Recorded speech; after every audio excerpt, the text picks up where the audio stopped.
When somebody who stood by you during your darkest time falls down, you feel it.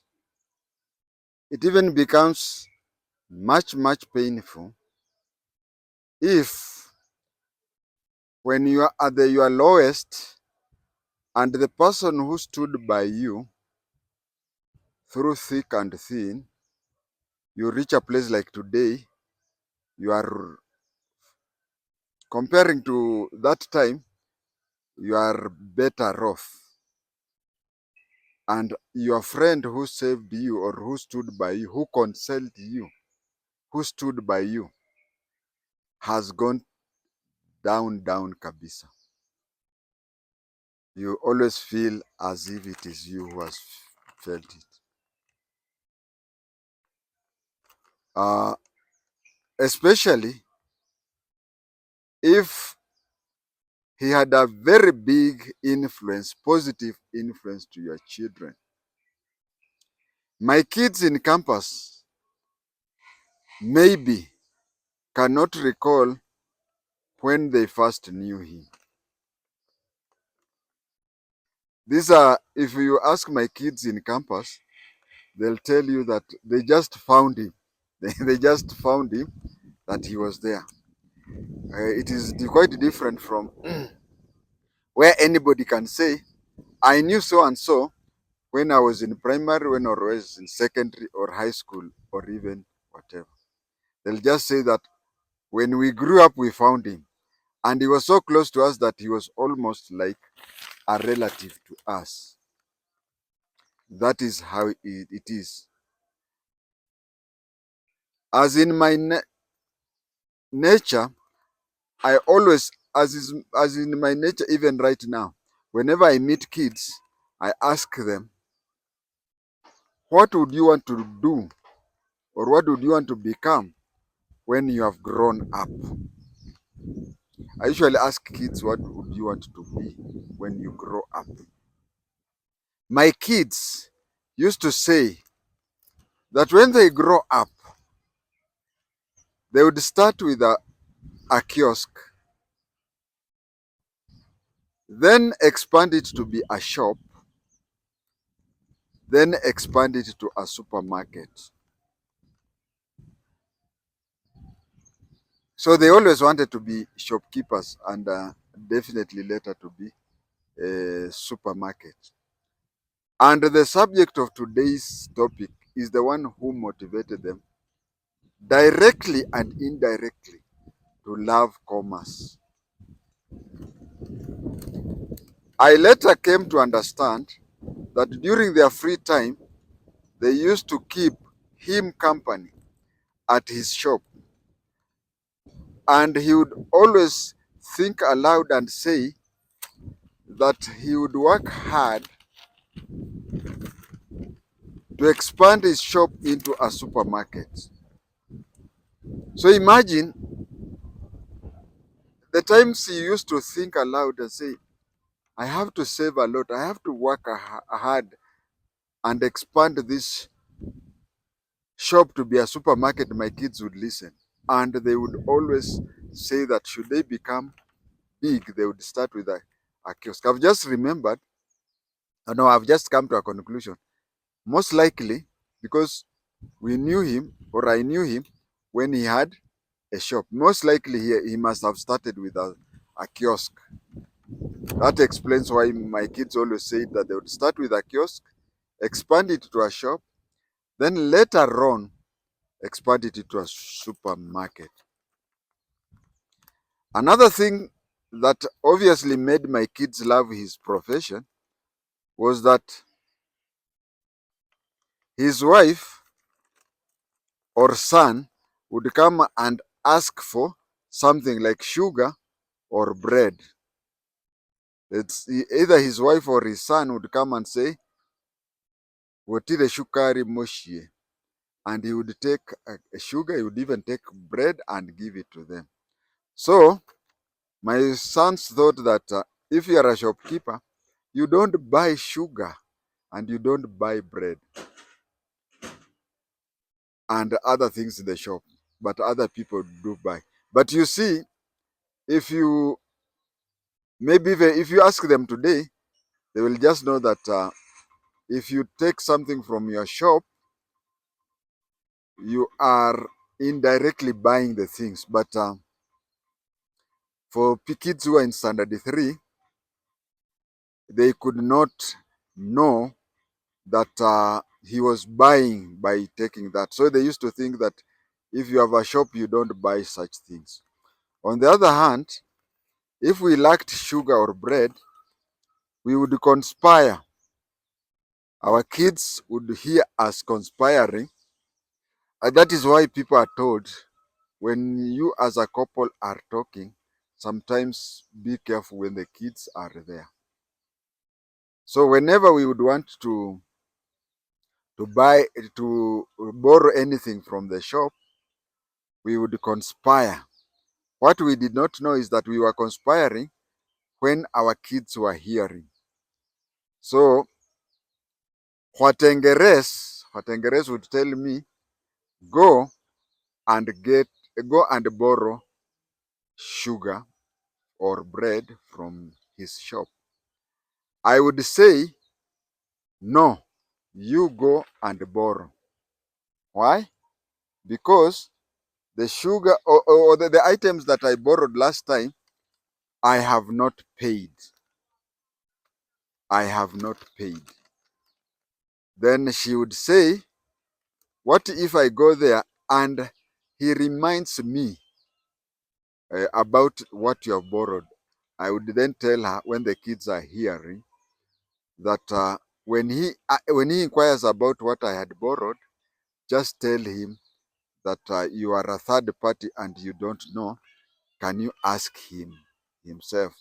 So here we were, staying, planning on how to do that. So our kids grew up knowing that a shopkeeper is a very powerful person, a person who can reduce our parents to beggars, our parents to beggars, uh,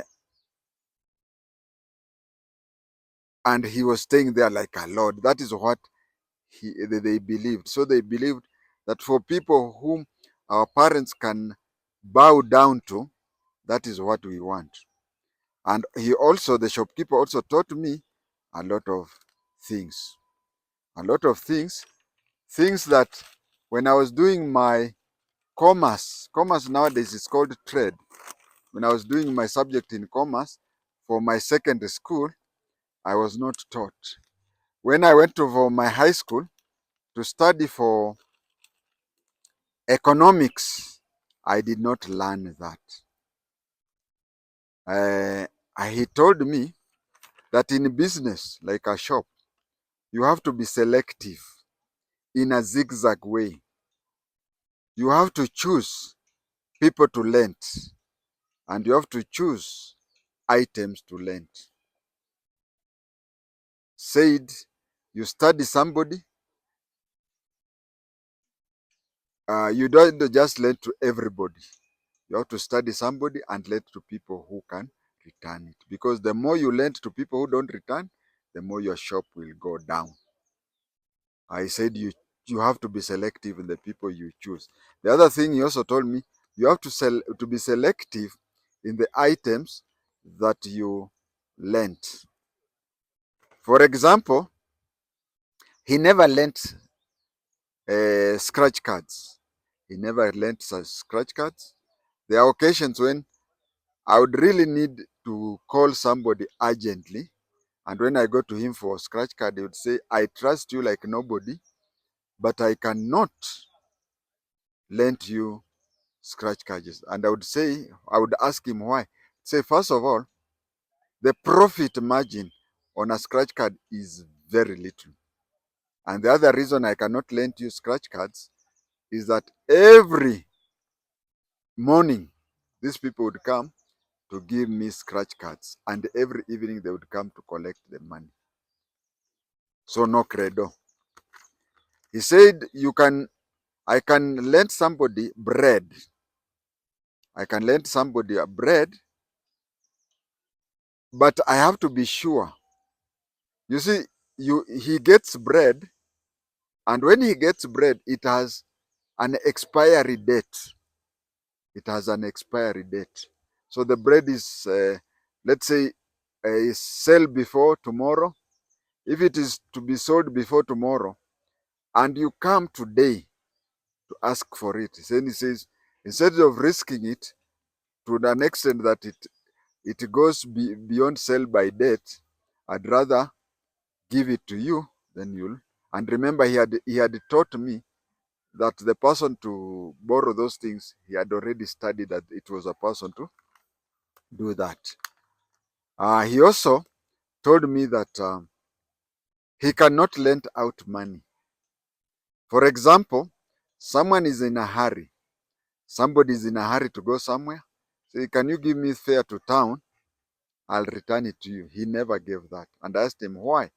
He said, if you borrowed something from me worth 20 shillings, I'll give you that thing which the distributor had sold me at 17 shillings, for example.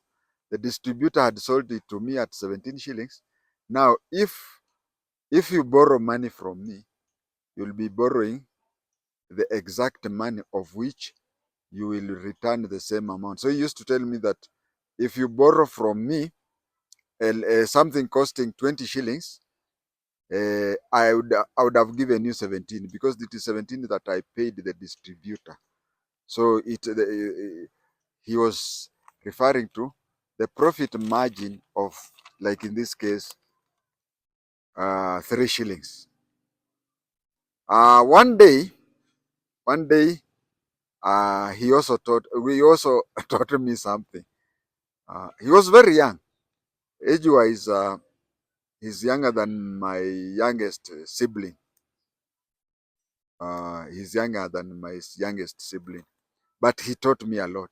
And let me tell you, when you are teaching somebody, an elderly fellow, be very careful. Elders, not only we, even elders who are, kwanza my father. My father always believed that he can never get an advice from his children or even people who are the same age with his children, unless it is a professional advice like that one from a doctor or a lawyer. But let me tell you, young people, get the confidence of an old man. Reduce yourself until he wins your confidence. Elderly people, when they trust you, they really listen to you. They really listen to you. And but in most cases, even during my father's time and even during my time, we all elderly men and elderly persons always want, especially men.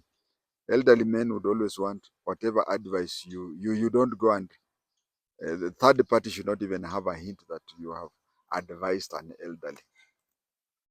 So there is another day I visited Raila's office, and this shopkeeper who taught me a lot and who motivated my children. I'm very sure if you get my children and you remind them, they'd really be nostalgic about him.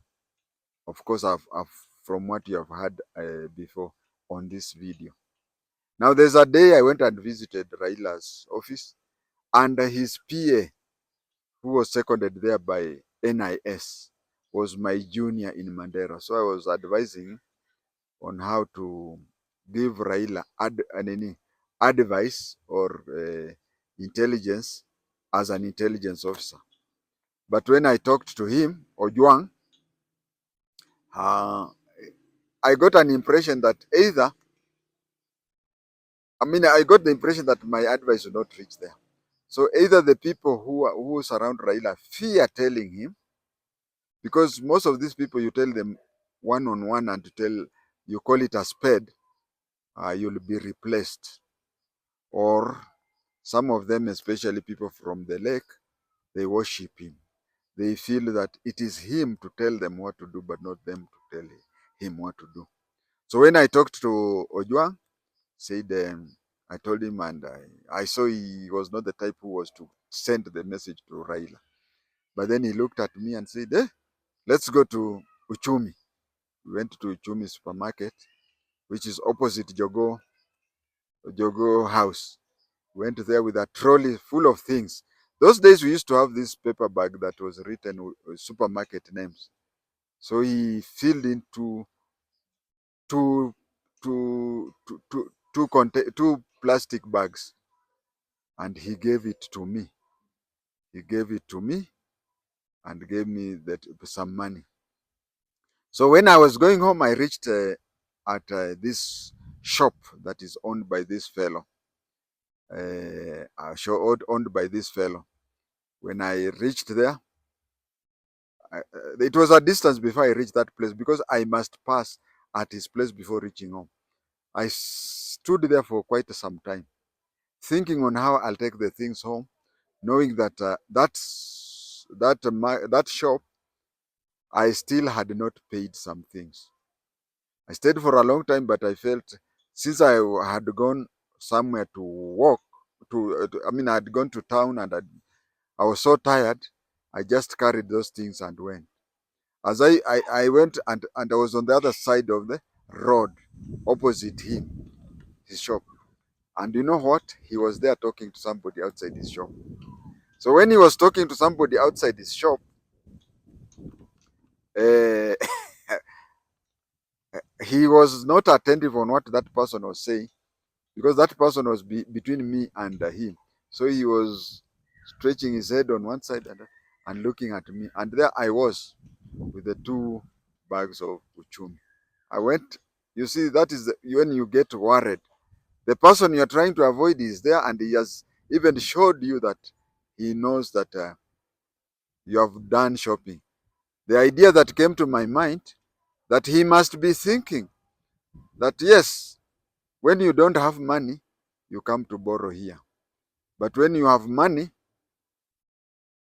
you go to the supermarkets. You go to the supermarkets. uh, it was just something that was worrying me. Then I didn't know what to do. I did not know how to do. I just went to the house, took out the receipt from Uchumi, went and met him. Of course, Ojuang had given me some money. Ojuang had given me some money, of which on top of what I. So I went to the fellow, told him, yes, habari, said mzuri. I told him, can you, just look at this receipt. At the receipt, you see, it was paid by ATM. It was paid by ATM. So it was written there that things have been sold to Patrick Ojuang. So I told him, it's not that when I have money or whatever. He said, oh. And you see, he's so understanding that he understood me. But then I told him, from my pocket, I took out money, asked him, how much do I owe you? He told me, and I paid him. Then he told me that you are not clever. I said, why am I not? Uh, why am I not clever? He said that when you buy things, when you buy things from a shop or anywhere, and you pass through a shopkeeper where you don't want him to know, what you do is you should have just stayed where you are standing for a long time. You should just have stayed there for a long time, uh, and once you saw somebody who stays in the same plot with you, would have pretended and said, I'm busy going somewhere. Can you take these things to Huatengeres? And when you take it to Huatengeres, uh, I'll come back later. Then after a few minutes, you'll pass by the shopkeeper. You see, the shopkeeper will see your neighbor with Uchumi. But the Lord, no. So he gave me that excuse. Um, that is him. Later on, his wife eloped with somebody else, and that was his downfall. Actually, what happened to this shopkeeper is that The wife started selling things from the shop at a throwaway price, and it will just went that it's like you're doing a shopping of 20,000 shillings, then she sells them at 15,000. But since they have a kid and they have stayed for, was it 5 years? Uh, there was usually that problem. She sold everything in the shop until the shop went down. She took that money and eloped with her lover. The last time I saw my friend was by then. The last time I saw him, he was not. I was not. I was also. YouTube ilikuwa ijaniona. You see, after YouTube imeniona, things change. That's why you can even see lines on my. Naanza kunaona. It was before YouTube came, but the last time I saw him, he was drunk, frustrated, and whatever. And you could really sympathize with him, knowing that this is the person who almost got a supermarket. I've recorded this in honor of him. I've stayed over 5 years without meeting, but I always pray for him that, and that is what I want to tell you that the best prayer is praying for somebody who does not know they are praying for him. You find some people, okay, if you are sick, that is understandable, something. You find somebody saying, I'll go to pray for you. Don't tell somebody, I'm going to pray for you. What you do is look for somebody who has assisted you in life. Maybe in the position, like the time when I met him last, I was not in a position to financially assist. Like if I meet him today, I think I'd even give him something. Akienda kunywa akunywe shauri yake. But if I were to meet him today, I would definitely give him something. But every time I usually pray for him. And that is what I want to tell you people. I want to tell you, my viewers, especially young viewers, that the best prayers that goes to heaven straight is the prayer that you pray for somebody when he even doesn't know that you're praying for him. Maybe hata wengine wetu vile tumeomoka hivi. Oh, Kenyans don't Kenya would rather die than accept that life has changed positively, isn't it? But I would say that if your lifestyle changes, not even changes, even if you're still in that situation, if you remember very well what you used to go through, the hardship you used to have, and the people who used to stand for you. There are others I can remember. People who are at, what do you call? There is a Catholic church opposite the meteorological department. Uh, it's called Vincent Pallotti. There is a catechist there, also called Ojuang, who used to come to my house, see how we are planning how to go and borrow sugar from. And he would not even talk. He would just be quiet. He would, you know, when you are a couple and you call yourself, or the man tells the wife, kuna sukari mgeni akunywe sijui nini. Then the wife says, hebu nikuone kando. Then shortly the man says, okay, nipe nafasi nakimbia hapa narudi. You have discussed and you have gone to these shopkeepers. The shopkeeper I've talked to today. You go to that shopkeeper's place, you borrow sugar. He knows and he pretends not to know. Next time the catechist who was at Vincent Pallotti, next to meteorological department, what he would do is that next time he visits you, he'd make sure that he comes with a lot of things that would come with rice, come with wheat flour, would come with sugar, come with loaves, without anybody telling you. Unfortunately, Ojuang died. I think I've recorded something about Ojuang, the catechist at Vincent Pallotti. Ojuang would come, he died, and he's a saint, he's a martyr. If I've not talked about him, I'll record about him.